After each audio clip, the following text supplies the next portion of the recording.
Good morning. It's Wednesday after Helene here in North Carolina, just south of Asheville, and I still have no power and no water. I have occasional cell signal, and I've got my Starlink.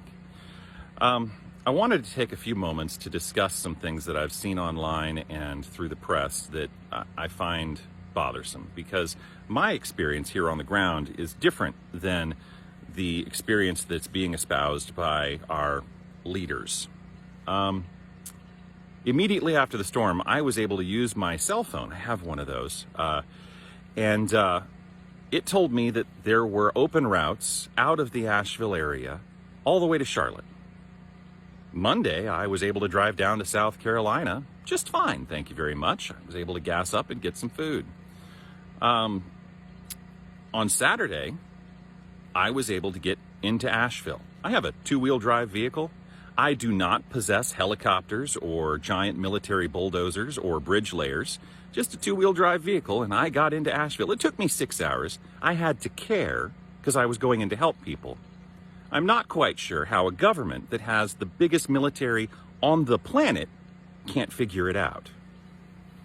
I'm not quite sure why that same government that has all the information gathering techniques that it has and satellites is telling people there's still no way to get into the area. That's some bullshit.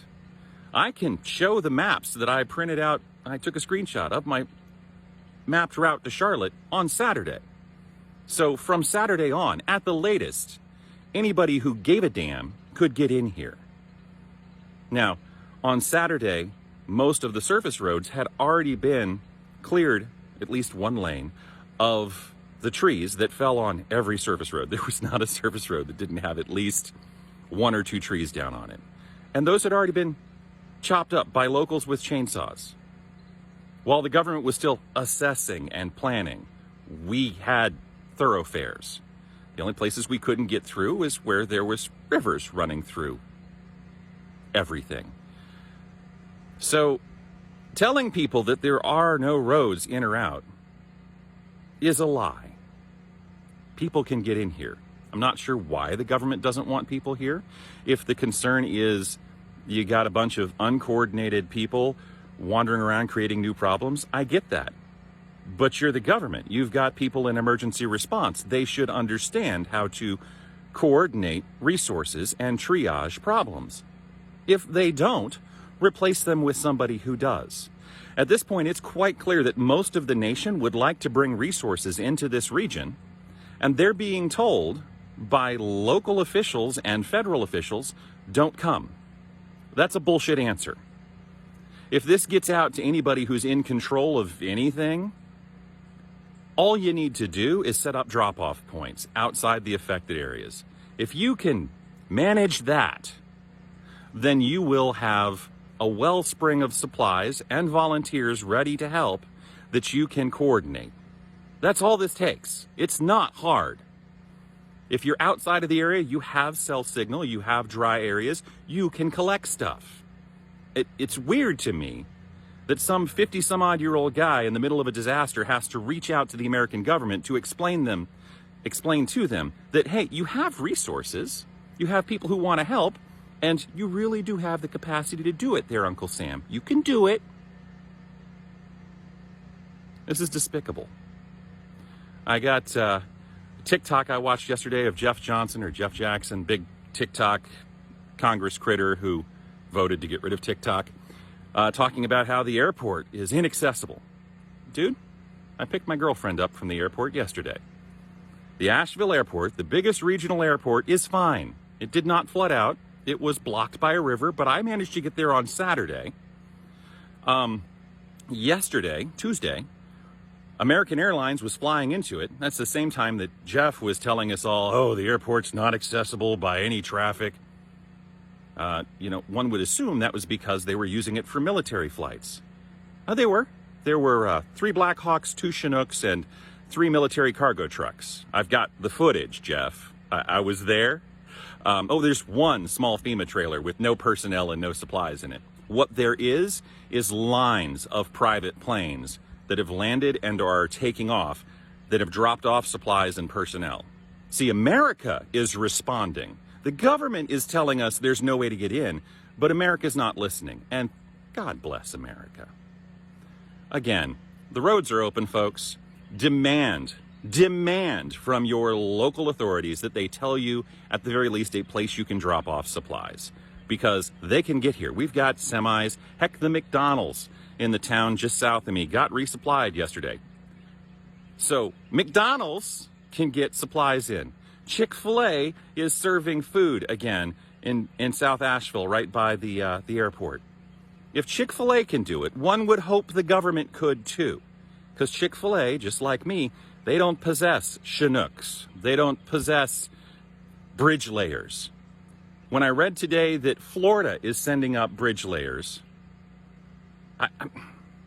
Florida's recovering themselves. Why is it that the governor of Florida, who does not have access to Army resources, federal Army resources, is the one having to send up bridge layers?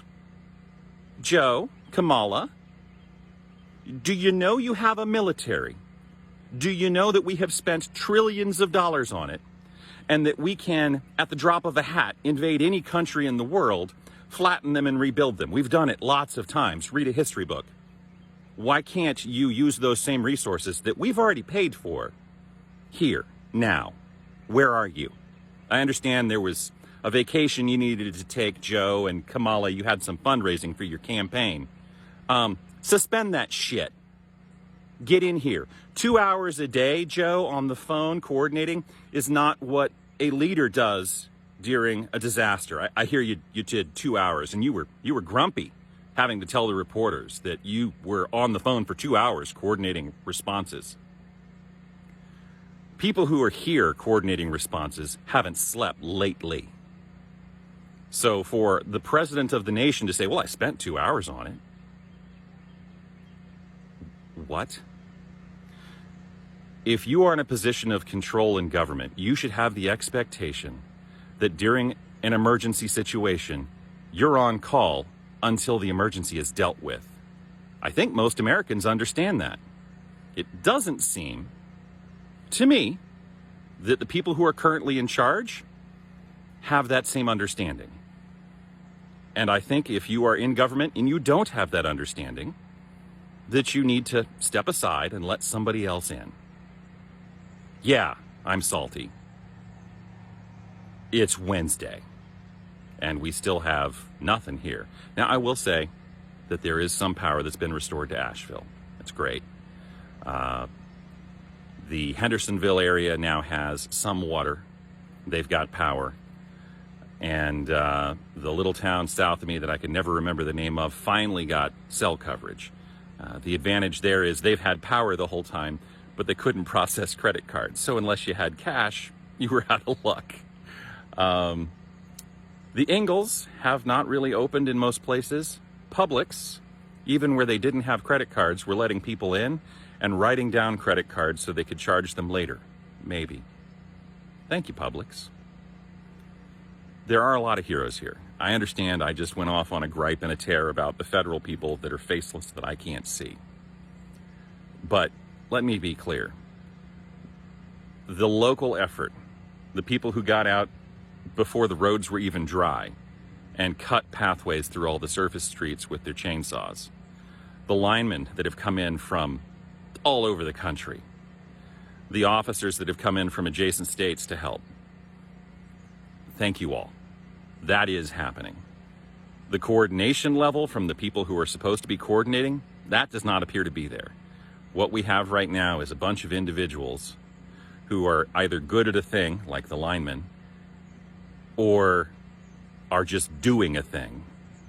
Yeah, those are the people who are making a difference. I would love to be able to say that there's a lot of coordination from the top, but there's not. There are a lot of small groups of heroes putting in the work. And to them, bless you. Thank you for being here. To the rest of you who want to help, yeah, reach out to your elected officials and demand that they find a way to get you drop-off points. That's the best that I can suggest. I do not suggest that you bring things in yourself because there are concerns that it wouldn't be distributed correctly. I'm out of time with my 10 minutes. Y'all have a great day. Sei sotto un cielo sbagliato.